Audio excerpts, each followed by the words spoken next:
Assalamualaikum warahmatullahi wabarakatuh. Perkenalkan, nama saya Barga. Saya kelas 12 IPS 1. Bab 1. Kasus-kasus pelanggaran hak dan pengingkaran kewajiban warga negara. Penyebab terjadinya pelanggaran hak dan pengingkaran kewajiban warga negara. Pelanggaran hak warga negara terjadi ketika warga negara tidak dapat menikmati atau memperoleh haknya, sebagaimana yang ditetapkan oleh undang-undang.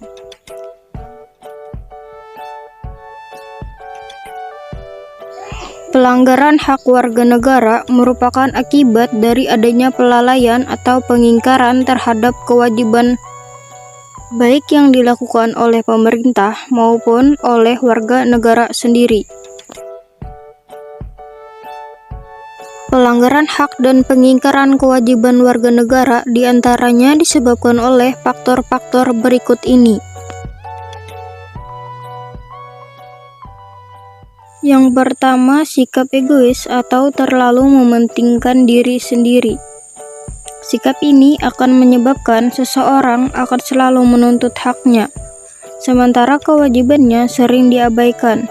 Seseorang yang mempunyai sikap seperti ini akan menghalalkan segala cara supaya haknya bisa terpenuhi, meskipun caranya tersebut dapat melanggar hak orang lain. Yang kedua, rendahnya kesadaran berbangsa dan bernegara. Hal ini akan menyebabkan pelaku pelanggaran berbuat seenaknya. Pelaku tidak mau tahu bahwa orang lain mempunyai hak yang harus dihormati. Sikap tidak mau tahu ini berakibat muncul perilaku dan tindakan penyimpangan terhadap hak dan kewajiban warga negara.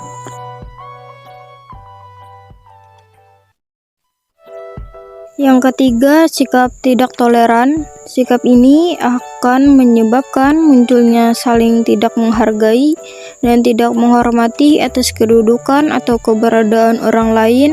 Sikap ini pada akhirnya akan mendorong orang untuk saling melakukan pelanggaran kepada orang lain.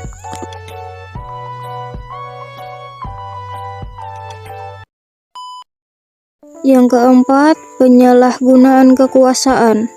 Di dalam masyarakat terdapat banyak kekuasaan yang berlaku. Kekuasaan di sini tidak hanya menunjukkan pada kekuasaan pemerintah saja, tetapi juga bentuk-bentuk kekuasaan lain yang terdapat di dalam masyarakat.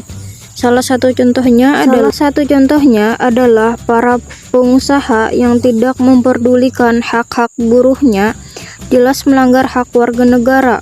Oleh karena itu, setiap penyalahgunaan kekuasaan mendorong timbulnya pelanggaran hak dan kewajiban warga negara.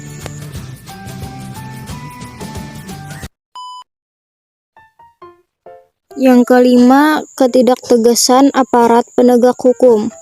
Aparat penegak hukum yang bertindak tegas terhadap setiap pelanggaran hak dan pengingkaran kewajiban warga negara tentu saja akan mendorong timbulnya pelanggaran lain. Penyelesaian kasus pelanggaran yang tidak tuntas akan menjadi pemicu bagi munculnya kasus-kasus yang lain.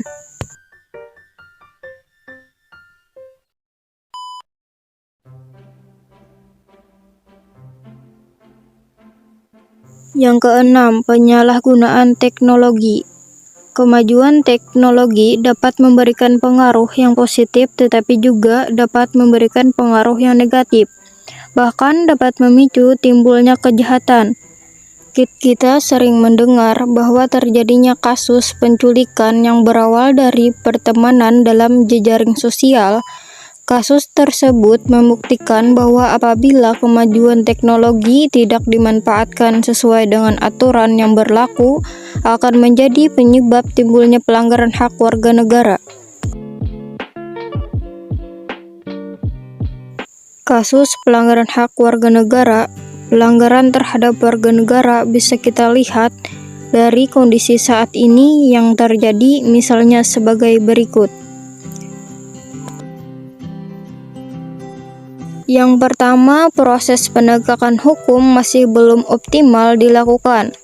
Misalnya masih sering terjadi kasus salah tangkap, perbedaan perlakuan oknum, aparat penegak hukum terhadap para pelanggaran hukum dengan dasar kekayaan atau jabatan yang masih terjadi. Hal ini amanat dari Pasal 27 Ayat 1 Undang-Undang Dasar Negara Republik Indonesia 1945 belum sepenuhnya dilaksanakan. Yang kedua, tingkat kemiskinan, angka pengangguran yang masih cukup tinggi.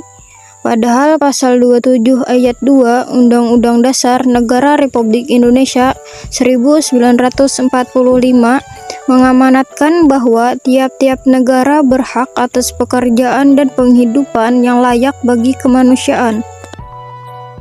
Yang ketiga, makin merebaknya kasus pelanggaran hak asasi manusia, seperti pembunuhan, pemerkosaan, kekerasan dalam rumah tangga, dan sebagainya. Pasal 28A sampai Pasal 28C Undang-Undang Dasar Negara Republik Indonesia tahun 1945 menjamin keberadaan hak asasi manusia. Yang keempat, masih terjadinya tindak kekerasan mengatasnamakan agama. Misalkan penyerangan tempat peribadatan, padahal Pasal 29 Ayat 2 Undang-Undang Dasar Negara Republik Indonesia tahun 1945 menegaskan bahwa negara menjamin kemerdekaan tiap-tiap penduduk untuk memeluk agamanya masing-masing dan beribadat menurut agama dan kepercayaannya itu. Yang kelima, angka putus sekolah yang cukup tinggi mengindikasikan belum terlaksananya secara penuh amanat Pasal 31 Ayat 1 Undang-Undang Dasar Negara Republik Indonesia tahun 1945 yang menyatakan bahwa setiap warga negara berhak mendapat pendidikan. Yang keenam, pelanggaran hak cipta, misalnya peredaran PCD atau DVD bajakan perilaku bagian dalam membuat sebuah karya. Ya, sekian saja dari saya. Sampai sini materinya. Terima kasih. Wassalamualaikum warahmatullahi wabarakatuh.